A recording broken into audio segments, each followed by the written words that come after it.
Our previous lecture talked about galaxy collisions. So I want to expand that.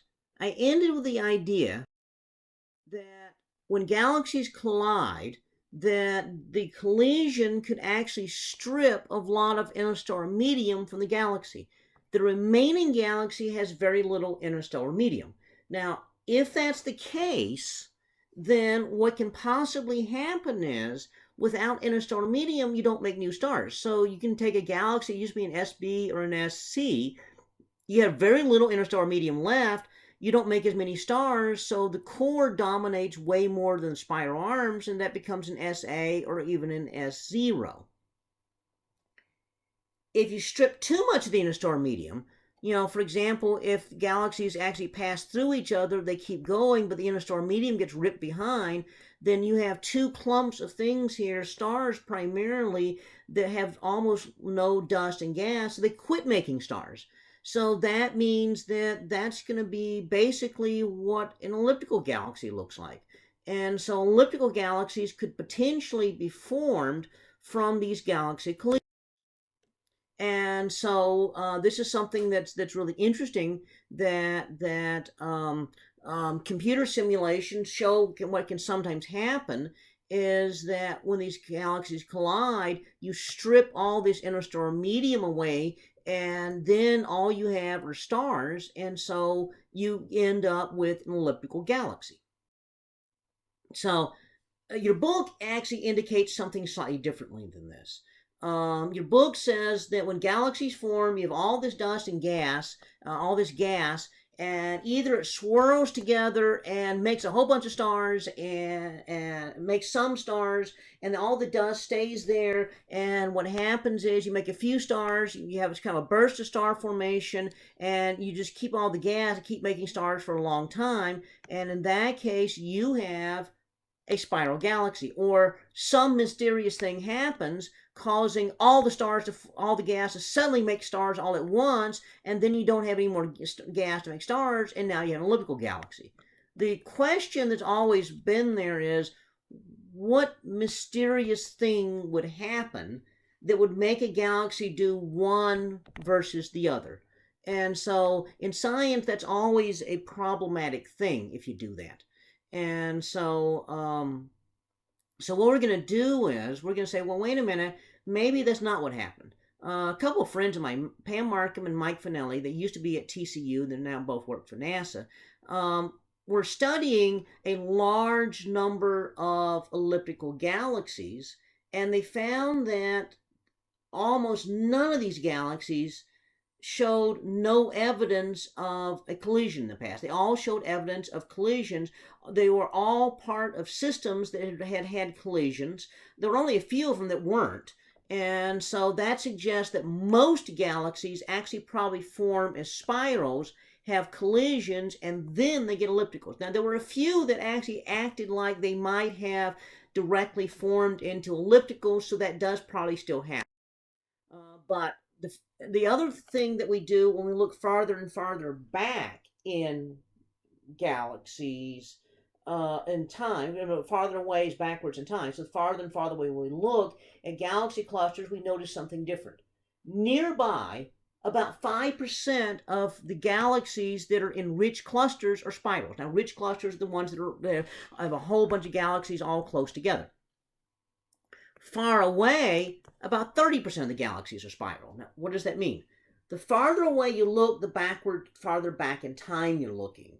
So if you look at something a billion light years away, you look at something that's a billion years younger than it is today.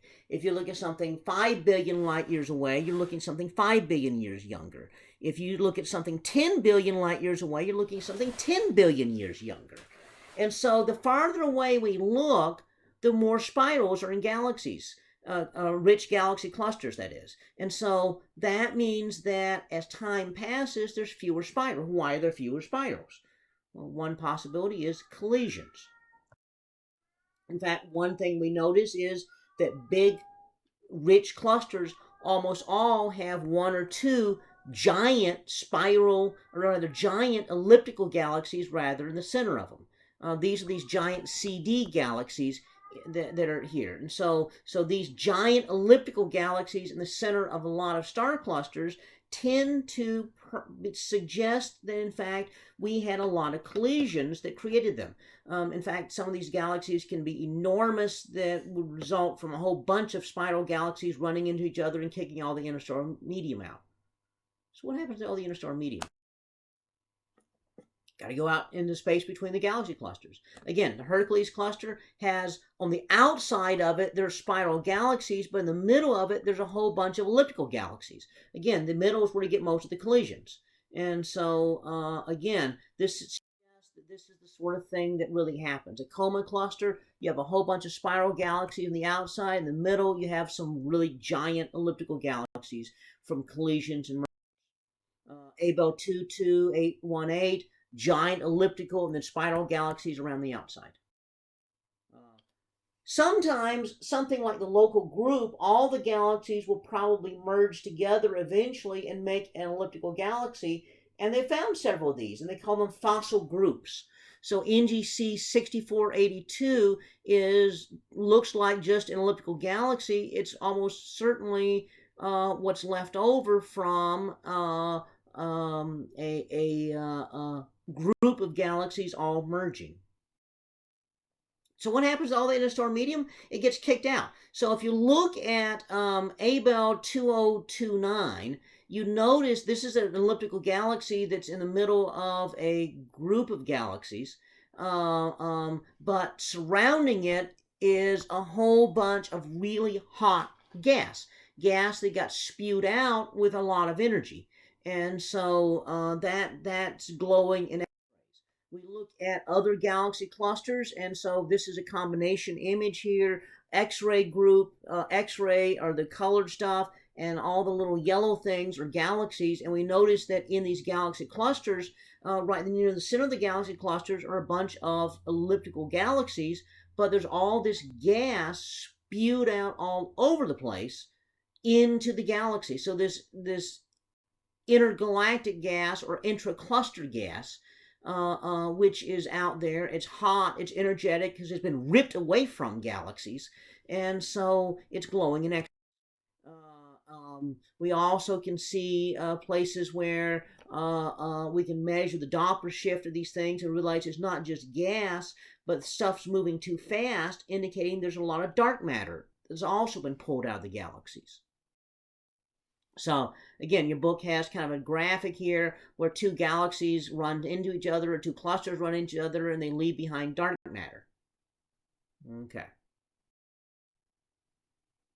And in fact, turns out these galaxy clusters have too much mass. You add up all the mass of the galaxies, the mass of the intergalactic gas, and it's still not enough mass to explain some of the gravitational lensing that occurs in there. And so that means the galaxy clusters also have a lot of dark matter in them. Just like galaxies are mostly dark matter, galaxy clusters are mostly dark matter.